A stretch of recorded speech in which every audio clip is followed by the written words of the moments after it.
Hi, tonight we're going to show you how to set up your video projection and how to make a map of your house so that we can customize a video to fit your house.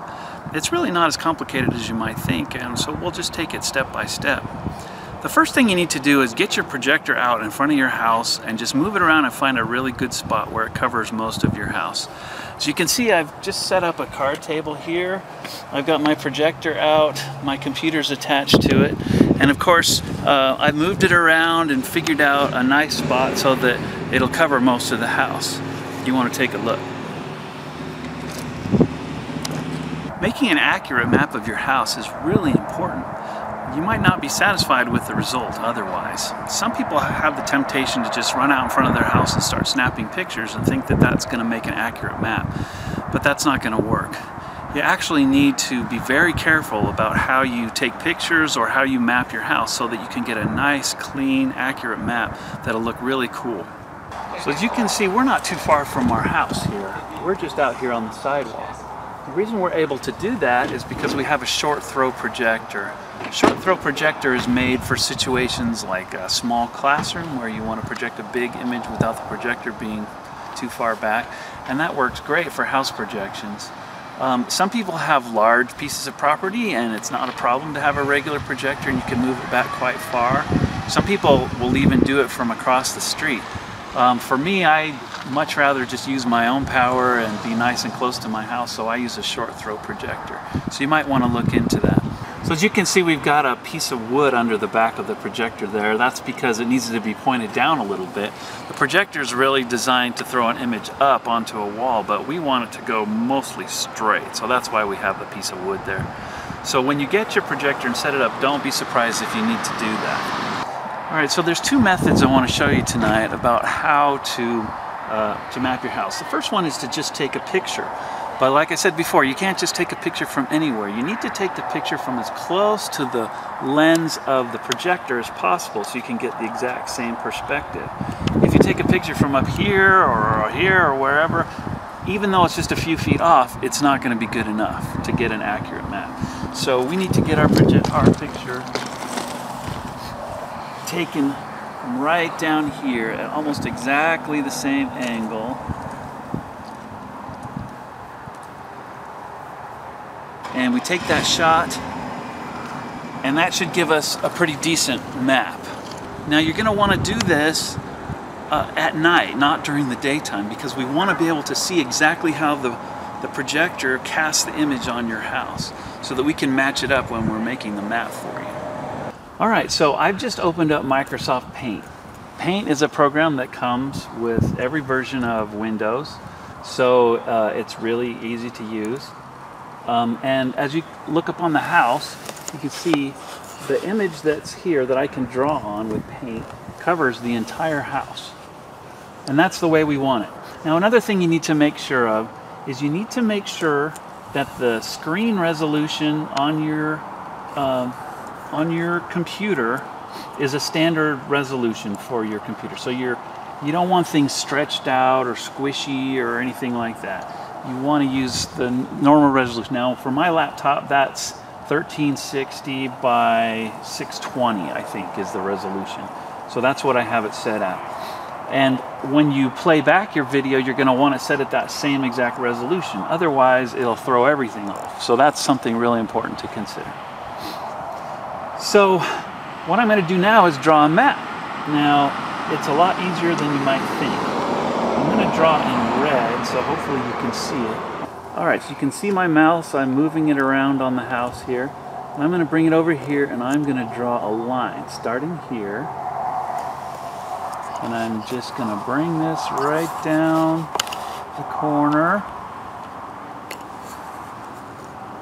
Boom, and there's my line. And you can see the line, it's right here on my computer screen also. And it matches the house. So now I'm going to draw another line. I'm going to start it over here. Bring it up here. There. So now I'm going to go through this whole process and I'm going to basically draw a sketch of my house. Now if you notice on the screen, these lines are perfectly straight, which is really cool. you want to use the tool that's the straight line tool. If you use the freehand tool, your lines are going to be all squiggly and it's going to be really hard to do. And unless you're a really great artist or something and can draw really straight lines, that would not be me. So I like to use the straight line tool like this. I'm going to draw another one here. Draw another one here. Out to the edge of the roof. And I'll just keep going. Draw a nice line there. Draw another one here.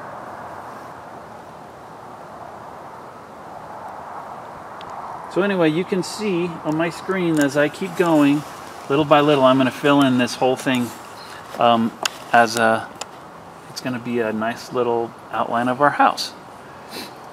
The cool thing about it is going to be perfectly lined up just as the projector sees your house, not as you're looking at your house. And that's what's important and what makes this work so nicely, is that when we get this image from you, we'll be able to know exactly where we need to put the pieces of video so that will line up with sections of your house. Now when you're doing this, you might have a tendency to want to get every single little detail, like your doorknob or your outdoor lanterns or whatever. You don't really need to get that detailed. And if you're slightly a few inches off here and there, I mean, it's a big house, right? So small imperfections like that aren't going to show up. We mostly just need to have an idea of where the big sections are going to go. So when I say accuracy is important, it is, but don't sweat the small stuff, really. It's not that important. So as you can see, this is not a very sophisticated setup with just a card table here. And if you're doing a one-night party or something like that where you're just going to set it up once and you're pretty sure the weather's going to be good, this might be totally fine. If you're not sure if the weather's going to be good and you want to protect it from rain, you might get a plastic bin or a plastic box and turn it upside down and then cut a hole in the end maybe for the projector light to come out of. And that would protect it from rain, but you'd have to be sure that there's some holes in it for ventilation, and you might even need to put a fan in there because the projector will produce a lot of heat and it'll tend to overheat pretty easily. Now for myself, I wanted to project every night for a long time, and I didn't want to have to sit around and watch the projection and make sure nobody ran off with my projector. So I actually built a nice plywood box, and I painted it and sealed it, and I made it so that I could use a bicycle chain to chain it to a weight that I put in the ground here, and then I put a lock on it and so forth. Now we live on a corner right under a street light, as you can see, so we're kind of fortunate that way. And plus, when you're doing a projection, you tend to get a lot of attention anyway, and that thieves don't like attention, so we haven't had any problems with anybody stealing it. We have another video on our channel if you want to check it out that shows how we built that box, and if you'd like more details about that, you can just contact us and we'll get you that information.